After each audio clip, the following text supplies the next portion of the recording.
ဒီကနေ့ဟာသူတို့ချာချာဝမ်းမြောက်ကြရတဲ့နေ့တစ်နေ့ပဲ။ဘာလဲလို့ဆိုတော့တို့အောင်ပြောပါမယ်။ကျေးဇူးတော်ရှင်မင်းကောင်းစတော်ဘုရားကြီးကျေးဇူးတော်ရှင်အနိစ္စကစတော်ဘုရားကြီးစတော်ကြီးနှစ်ပါးတို့ရဲ့ဂုဏ်ကျေးဇူးချီးမြှောက်မှုတဲ့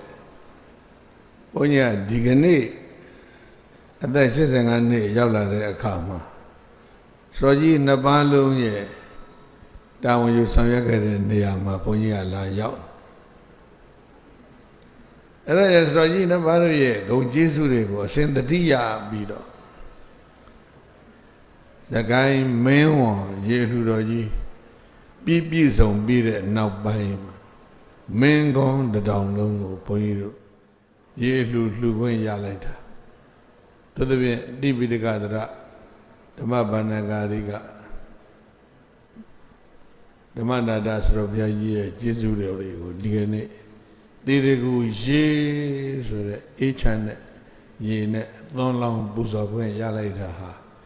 ဘုန်းကြီးအတွက်တော့ဝမ်းမြောက်စရာအကောင်းဆုံးနေ့တစ်နေ့အဲ့ဒါကြဒီကနေ့ဝမ်းမြောက်ဖွယ်ကောင်းတဲ့နေ့ဒီလိုပြောပါတယ်နောက်တစ်ခုကခုနကဆရာတော်ဦးကန္တမာလာမိတ်သွားတဲ့စကားရည်တွေမှာများများကြီးမပြောဘူးတစ်လုံးနဲ့ပဲကောင်းလွန်းလို့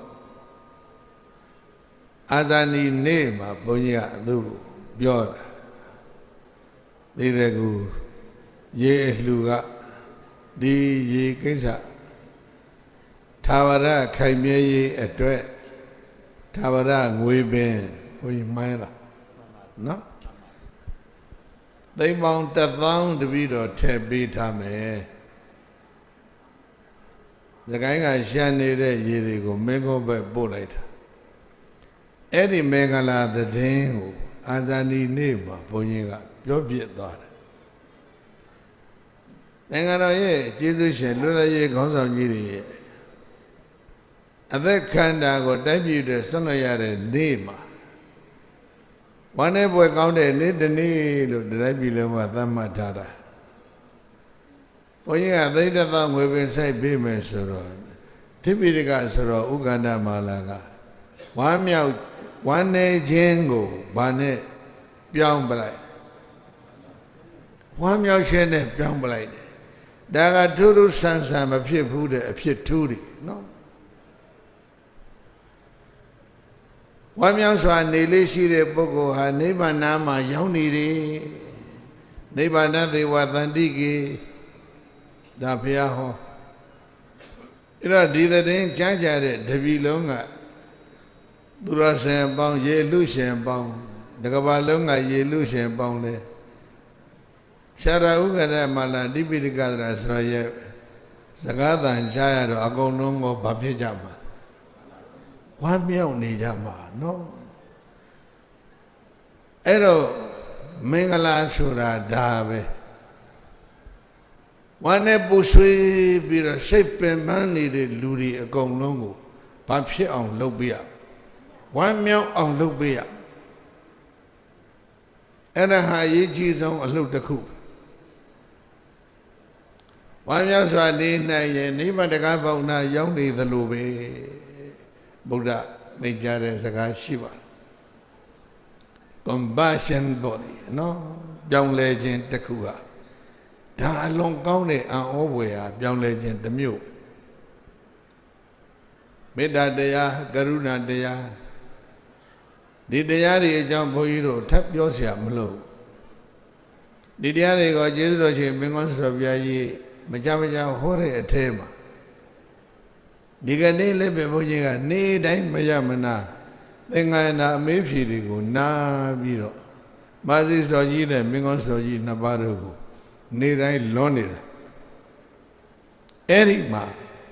မကြမကြပြောတဲ့မိန့်ခွန်းတစ်ခုကိုမင်းကောင်းစတော်ကြီးပြောတာမှတ်မိတယ်မေတ္တာကရုဏာမုဒိတာဥပေက္ခဆိုတဲ့တရား၄ပါးဟာအပမေညာတရားဗတ်တရား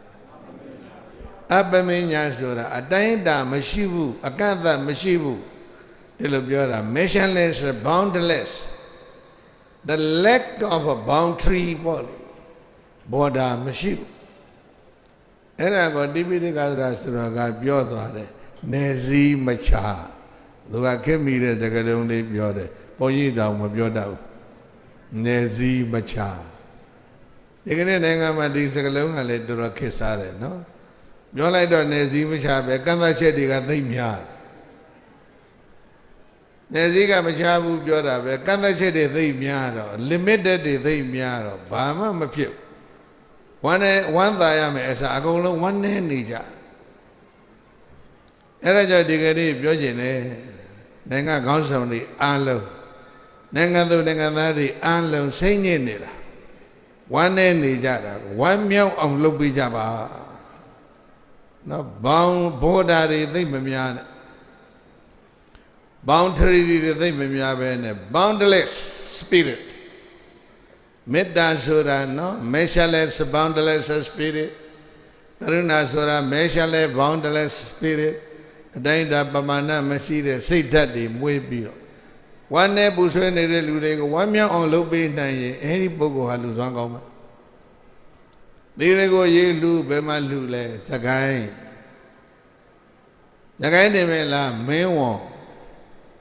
အဲ့လိုလူနေတာနေ့40လောက်ရှိသွားဘုရားဘာပြည့်လဲစကိုင်းရောမင်းဝံရောမင်းကုန်းရောတောင်ရိုးကြီး3ခုကိုဘာဖြစ်လိုက်အကုန်ပေါင်းသွားဘော်ဒါမရှိတော့ခြားနာချက်မရှိတော့ဒီ boundary ကြီးကိုတောင်ရိုးကြီး3ရက်ဆိုတဲ့ boundary ကြီးကိုဒီကနေ့ဘုန်းကြီးတို့ဖြိုချလိုက်တယ်အလောင်းဝမြောက်ဖွယ်ကောင်းတဲ့နေ့တစ်နေ့မှာဒီကနေ့ဘုန်းကြီးတို့လူကြီးပေးခွင့်ရတတိုင်းလုံးပြည်လုံးကရေလှရှင်များမြမပြည်ပြင်မဲ့ကကပရရတိုင်းပြည်သေးကရေလှရှင်များဒီတဲ့စကားတွေချပြီးတော့အလောဝမ်းမြောက်နိုင်ကြပါစေတသက်လုံးဝမ်းမြောက်စွာနေပြီးတော့ဝမ်းမြောက်တဲ့စိတ်ဓာတ်ဒီနဲ့ဘဝဏီကုံချုပ်ရရင်လာရဂတိဟာဂတိကောင်းရဖို့အလုံးသိကြတယ်ဟုတ်လားစိတ်တည်ငြိမ်ပြီးတော့စိတ်ဆင်းရဲပြီးတော့ဘဝတွေဏီကုံချုပ်ရရင်လာရဂတိကောင်းဖို့မသိကြဘူးအဲ့ဒါရရေးလူတဲ့ limitless စကိုင်းနေမဟုတ်ဘူးနော်မင်းကောင်းရောအကုန်လုံးငုံပြီးတော့လှူလိုက်တဲ့အတွက်ကြောင့်အလုံးမပြတ်သွားပြီဝမ်းမြောက်ရမယ်ဓမ္မနာဒအကြောင်းတိုက်စက္ကန့်သတင်းသုံးနေတဲ့ဥက္ကဋ္ဌဘာလာဝမ်းမြောက်တော်မူတာလေးဟာအံ့ဩစရာကောင်းနော်အာဇာနည်နေ့ဝမ်းနေရမှာဝမ်းမြောက်သွားတယ်သူ့အတွက်ဝမ်းမြောက်တာမဟုတ်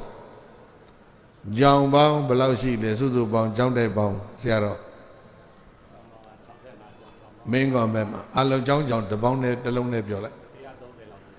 မင်းကောင်းမှာကြောင်းပေါင်း130ကျော်ရဟန်းသမဏေသူတော်သူလည်းရှင်စုစုပေါင်းက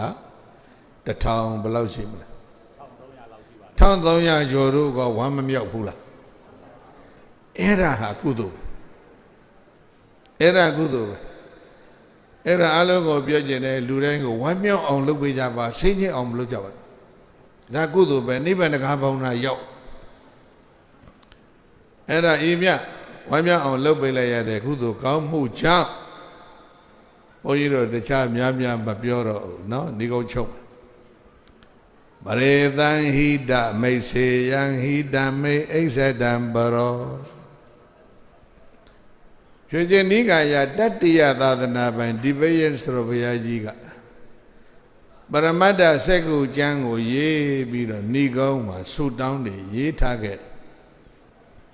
ယဟန်သုံးဝါအရာအသက်22နှစ်တုန်းကအဲ့ဒီစာကြက်ထားပြီးတော့နေတိုင်းဆုတောင်းတာဒီကနေ့တော်တော်တန်ပြည့်လာတယ်ရေလှူတောင်ရွတ်300ကိုဘော်ဒါမရှိဘဲနဲ့ပေါင်းလိုက်နိုင်မျက်စိအလှူတပီလောက်ဆေးရောင်42ရုံဘုန်းကြီးတို့စပြီးတော့လူပေါင်း9သိန်းကျော်မျက်စိကူးလိုက်နိုင်ပရေသံဟိတမိတ်စေယံဗုဒ္ဓတေကသောတည်တော်ပြီးတော့သံဃာတော်ပတ်80ကျော်ကိုကျောင်းထားပြီးတော့ PhD ဘွဲရအောင်လုပ်ပေးလိုက်မိဘများဆင်းရဲနွမ်းပါရှာလို့တက္ကသိုလ်ဆက်မတက်နိုင်တဲ့ကလေးတွေ ဒီကနေ့ဘုန်းကြီးပေးနေတဲ့စရင်တရားကျော်ရှိတယ်မကွေးမန္တလေးရန်ကုန်တက္ကသိုလ်သီးသီးမှာကြောက်တက်နေတဲ့ကလေးတွေကျောင်းစရိတ်ထောက်ထားတာရှားဝန်ဖြစ်သွားတဲ့ကလေးတွေလည်းအများကြီးပဲအဲ့တော့ဒီကုန်းကဘာလဲဆိုတော့နော်သစ်ပင်တွေကသီးလာတဲ့အသီးဟာအဲ့ဒီသစ်ပင်တွေစားဖို့မဟုတ်ဘူးဒီလူတွေစားဖို့မြစ်တွေကခုသေးဆောင်လာတဲ့ရေတွေဟာဒီမြစ်တွေသူတို့မသောက်ဘူးမြစ်ကမ်းနားနေတဲ့လူတွေသောက်ဖို့နမတွေကတွေ့တဲ့နှုတ်ရည်တွေကနမတွေမသောက်ဘူးနွားလေးတောင်ကောင်းကောင်းမသောက်ရဘူးညတို့ကျုပ်တို့ဝိုင်းသောက်ကြတယ်နထီတွေပခုံးဖုံးအောင်ယုံထွက်လာတဲ့ဆန်စပါးနွားကြီးတွေကောင်းကောင်းမစားရဘူးသူတို့ရုပ်ပြပဲစားသူတော်ဘာအကျိုးဆောင်တဲ့စိတ်ဓာတ်တွေကိုအလုံးဒီတဲ့ပြည်မှာထွန်းကားအောင်လှုပ်ပေးနိုင်ရင်ဒီလောက်ဒုက္ခမဖြစ်ပါဘူးအဲ့ဒါကြောင့်ဘုန်းကြီးတို့ဆုတောင်းဒီပယေဆိုတော့ဘုရားကြီးကပရမတ္တစက္ခုမှာရေးပါတယ်ပရေတံဟိတာမေစေယံငါသည်သူတစ်ပါးရာကြိုးစည်းပါးတွေကိုဆောင်ရွက်နိုင်ရပါလို့ဤငါဘာရရပါလို့ဤဆုတောင်းမဟုတ်ငါသည်သူတစ်ပါးရာကြိုးစည်းပါးကိုဆောင်ရွက်နိုင်ရပါလို့ဤဟိတမေအိစ္ဆတံပရောသူတစ်ပါးတို့ကလည်းငါကြိုးစည်းပါးဆောင်ရွက်နိုင်ကြပါစေဘိုက်စင်ဘာသာမကောင်းဘူးလားငါကလည်းသူတစ်ပါးကြိုးစည်းပါးဆောင်ရွက်ပေးမယ်သူတစ်ပါးတို့ကလည်းဗါလေငါကြိုးစည်းပါးဆောင်ရွက်ပါစေဘလို့ကောင်းလဲတပည့်ရဲ့ဆိုတော့ဘုရားကြီးရေးထားငါကြိုးစည်းပါးသူတစ်ပါးတို့ကဆောင်ရွက်ပါစေဆိုတဲ့ဆုတောင်းကလည်းဘုန်းကြီးတို့ဒီကနေ့တော်တော်ပြည့်တာတခြားမပြောနဲ့ဒီရေးမင်းကောင်းရေလူမှာပဲကြည့်လိုက်ဟေးဝိနည်းဒုက္ခရေဝိနည်းရတွေဒုက္ခဖြစ်အောင်လုပ်မယ်ဆိုရင်မင်းကောင်းကသူတော်စင်ပေါင်း1300ကျော်ချမ်းသာအောင်မင်းတို့ဝိုင်းလောက်ကြဆိုတော့စက်ရုပ်ကြီးဝိနည်းဒုက္ခကလာဆောက်သွားရေကန်ကြီးလည်းလာဆောက်သွားမကောင်းဘူးလားအဲ့ဒီလိုဟာစိတ်သားကိုယ်သားစိတ်ရေမဲလက်တန်းနဲ့နာရီလို့ဆိုတော့မြေထဲကရေကိုဆက်ထဲရောက်အောင်ပို့တာသူအဲ့ဒီစက်တွေလည်းနဲ့အောင်လုံးကြပါဦးဟေးဆိုတော့လျှက်စစ်ဓာတ်နဲ့ပတ်သက်လို့ကိုအောင်တော့နော်အာသီတွေကိုဖွဲ့ရဲ့အတွင်းမှုသူကလည်းပဲပါဝင်ပြီးတော့ဒီမှာတာဝန်ယူသွားတယ်ခုနကရှုတော်နှစ်ခုအပြန်အလှန်ပြုကြတာမဟုတ်လားအဲ့ဒါအညောညနေတိတခေါ်ဘာခေါ်လဲအပြန်အလှန်မိခိုးသွားတာနော်ကိုင်းပင်ကိုကျွန်းကမိကျွန်းကိုကိုင်းကပြီးဆိုတာမျိုးပရေတံဟိတာမေစေယငါသည်သူတစ်ပါးတို့ရာကြိုးစည်းပါးကိုဆောင်ရွက်နိုင်ရပါလို့ဤဟိတမေအိစ္ဆတံပရောသူတစ်ပါးတို့ကလည်းငါအကျိုးစီးပွားကိုဆောင်ရွက်တော်မူနိုင်ကြပါစေမင်းကောင်းကိုဒီကနေ့ဘုန်းကြီးတို့သိပေါင်း1000ခရီးတရားလှူတယ်အဲ့ဒီလိုခရီးတရားလှူမဲ့လူတွေမြတ်မြတ်ကြီးပေါ်ပေါက်ပါစေလို့ဘုန်းကြီးတို့ကဆုတောင်းထားတယ်နော်လာမယ်လို့လည်းမျှော်လင့်ပါတယ်ဒီသတင်းတစ်ပြည်လုံးတစ်ကမ္ဘာလုံးကြားသွားမှာကိုဟုတ်လားအေးအပြန်လန်းနာမည်အဲ့ဒီတပည့်ရင်ဆိုဘုရားကြီးကပဲနေညတဒုက္ခပိစေယမမေဒုက္ခံဣဇဒံပရောငါသည်သူတော်မဒုက္ခရောက်အောင်ဘယ်တော့မှမလုပ်ရစေနဲ့ဒီဆုတောင်းပါဒီဆုတောင်းမျိုးကိုဘုန်းကြီးတို့ခေါင်းဆောင်တွေများများတောင်းဖို့လိုတယ်နိုင်ငံရေးခေါင်းဆောင်ပါတီခေါင်းဆောင်နိုင်ငံခေါင်းဆောင်စစ်ခေါင်းဆောင်ခေါင်းဆောင်မှန်သမျှဒီဆုတောင်းများများတောင်းထားဖို့လိုတယ်ငါတို့ဒီသူတော်မတို့ဒုက္ခရောက်အောင်ဘယ်တော့မှမလုပ်ရစေနဲ့နေညတဒုက္ခမေစေယနော်ပြီးတော့မှမာမေဒုက္ခံဣစ္ဆဒံပရောသူတော်ဘာတို့ကလည်းငါဒုက္ခရောက်အောင်လာပြီးတော့မလုပ်ပါစေနဲ့ဒါကောမလို့ဘူးလားအေးဒီကောရေလူတော်ကြီးနှစ်ပေါင်း40ကျော်50နီးပါးခရီးမှာဒါအနောက်ရှက်ပြီးတဲ့ပုဂ္ဂိုလ်ဘုန်းကြီးတို့တယောက်မှတစ်ခါမှမတွေ့ခဲ့ဘူး ဝိုင်းဝန်းကူညီတဲ့ပုဂ္ဂိုလ်တွေကြီးပဲတွေ့ဒီကနေ့ဒီခရီးရောက်နိညတဒုက္ခမေစေယမမေဒုက္ခံအိသတံပရောလေးခုပြီးသွားပြီနောက်လေးခုနဟိသေယံပရံပါဏမမံဝိဟိတတံပရောနဟိသေယံပရံပါဏငါသည်ဘေသတ္တဝါကိုမှနှိမ့်ဆက်ညှင်းစေခြင်းမလုပ်ပါရစေနဲ့အာလောက်တိုင်းသူပြည်သားတွေနိုင်ငံကောင်းဆောင်တွေဒီစုနာနာတောင်းကြငါသည်ဘသူကိုမှဒုက္ခရောက်အောင်မလုပ်ပါရစေနဲ့နှိမ့်ဆက်ညှင်းစေမှုမပြုပါရစေနဲ့ဒီတိုင်းပဲပြောင်းပြန်လာမာမေဒုက္ခံအိသတံပရောသူတစ်ပတ်ကလည်းငါဒုက္ခဖြစ်အောင်နောက်ဆက်ဘယ်တော့မှမပေးပါစေနဲ့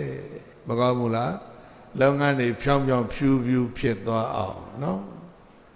ဘုန်းကြီးတို့ရေလူလုပ်ငန်းကြီးဖြောင်းဖြောင်းဖြူဖြူဖြစ်တာဟာဒီဆူတောင်းတွေရဲ့စွမ်းရည်တတ္တိပါတယ်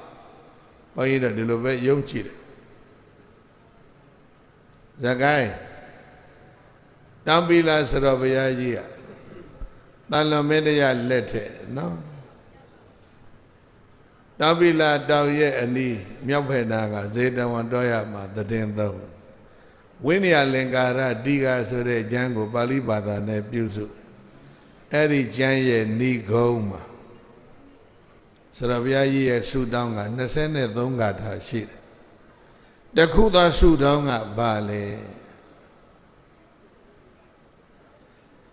ငါသည်အရိမေတ္တယဘုရားကိုမှီအောင်အသက်ရှည်သောဘုံမစိုးနှမင်းကြီးဖြစ်ရပါလို့ဤတောင်ပီလာစတော်ကြီးဓမ္မကုကသမိုင်းကိုပြောရင်ရှည်သွားမှဆိုလို့နော်သီလရဲ့စွမ်းရည်ဟာဓမ္မတောင်ရည်လေးကူအဲ့ဒီဆိုတော့ဆူတောင်းဒီလောက်သီလကောင်းရင်ဆူတောင်းနေပြည့်စုံတာပေါ့ဗျာပြောချင်တာကအဲ့ဒါအချင်းကောင်းဖို့လိုတဲ့အကြောင်းဒါတော့ဆိုတော့ကြီးက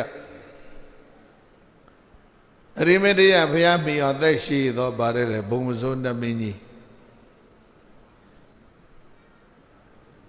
အဲ့လိုဖြစ်နေပြီးတော့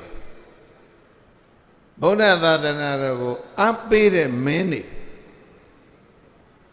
သူအားပေးနိုင်ရပါလို့ဤဗုဒ္ဓသာသနာကိုနှောက်ယှက်တဲ့မင်းတွေကိုနှိမ်နှင်းရပါလို့ဤဒီစုတောင်းပါသာသနာနေကနေယနံရာဇူနံနေကနေယံ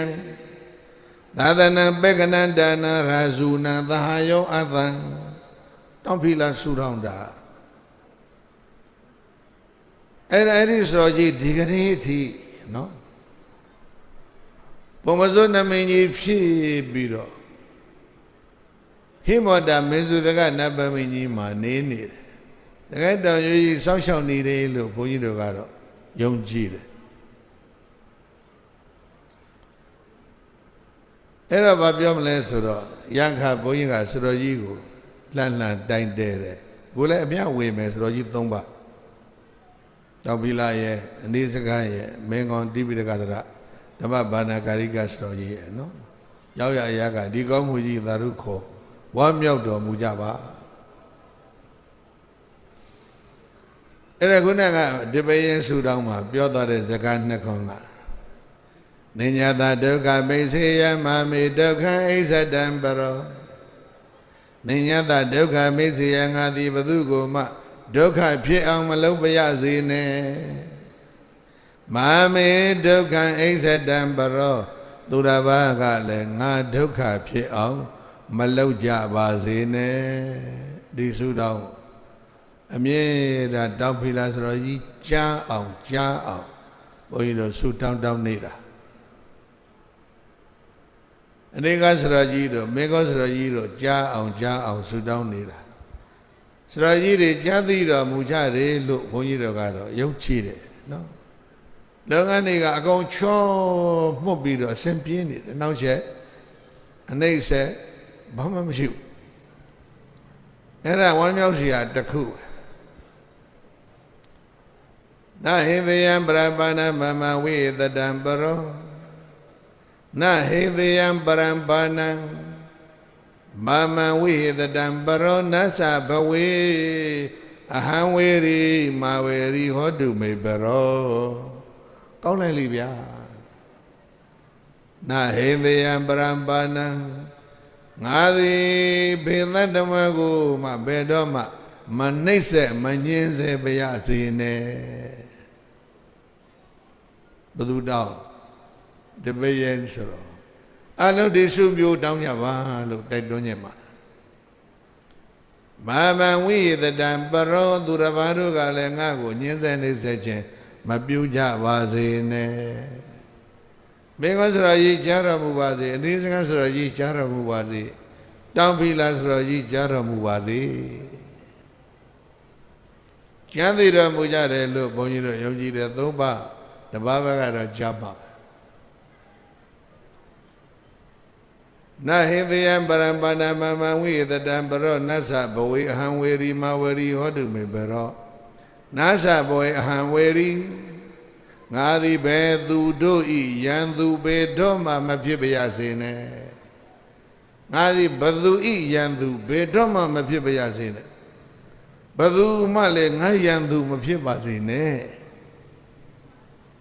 ဒီကနေ့သေးတကူမင်းကောရေအလှူတဲ့ဘုန်းကြီးတို့လိုလားတာဒါပဲတပည့်ရဲဆိုတော့ဘုရားကြီးရဲ့ဒီဆုတောင်းဂါထာ၃ခုအတိုင်းဘုန်းကြီးတို့ဆုတောင်းပါ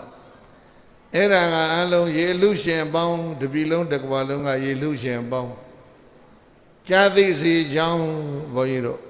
ဆုတောင်းကိုအလုံးဝမ်းမြောက်ဖို့အနုမောဒနာတရားလိုပဲမှတ်သားစေခြင်းပါဂုံမေကိစ္စဝိဝေစေတဝဝိသုမေကံယန္တုပါဏိနောသာရဝနှလုံးပျော်ပြောင်းသူရကောင်းပေါင်းတို့အဟံငါသည်ဂုံမေကံနိဗ္ဗာန်ရောက်ကြောင်းလမ်းကောင်းမဟုတ်တဲ့လမ်းကောက်လမ်းညစ်လမ်းရုပ်လမ်းဆိုးအကျင့်စောကြီးတွေကဝိဝေစေတဝါ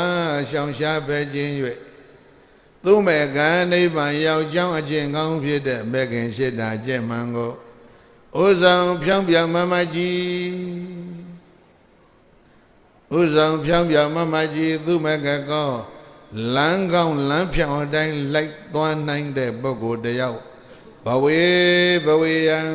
ဤကောင်းမှုကြောင့်ဖြစ်ရပါလို့ဤရဲ့လို့ပဋ္ဌနာစုတောင်းတဲ့အမှုကိုအကာသိကာဟာမိကောင်းစွာမသွေပြုလိုက်ရပါပေတော့တည်း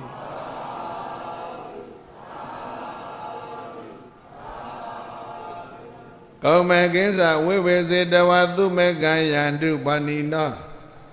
ပါဏိနောမြတ်လာသောသောဒီနိုင်ငံမှာရှိကြတဲ့လူသားသတ္တဝါပေါင်းတို့သည်ပါဏိနောတိုက်သားပြည်သူရှင်လူအပေါင်းတို့သည်ပါဏိနောနိုင်ငံတော်ကျွကိုယ်သည်ဖို့ကြတဲ့တန်သူပြည်သားလူအများတို့သည်လည်းကောင်းမဲ့ကံကောက်ချစ်တဲ့လမ်းတွေကဝိဝေစေတဝါရှောင်ရှားဖဲခြင်းနိုင်ကြကုန်သည်ဖြစ်၍သူမေကံဖြောင့်မှန်တဲ့ခရီးဖြောင့်မှတ်တဲ့ခရီးဖြောင့်မှတ်တဲ့ရည်စင်တွေကိုဥဆောင်ဖြောင့်ပြောင်းမမကြီးယန္တုလိုက်နိုင်ကျင့်နိုင်ကြပါစေကုန်တည်းရဲ့လို့ပါဒနာဆုတောင်းတဲ့အမှုကိုကာဟာမိကောင်းစွာမသွေပြုလိုက်ရပါပေတော့တည်း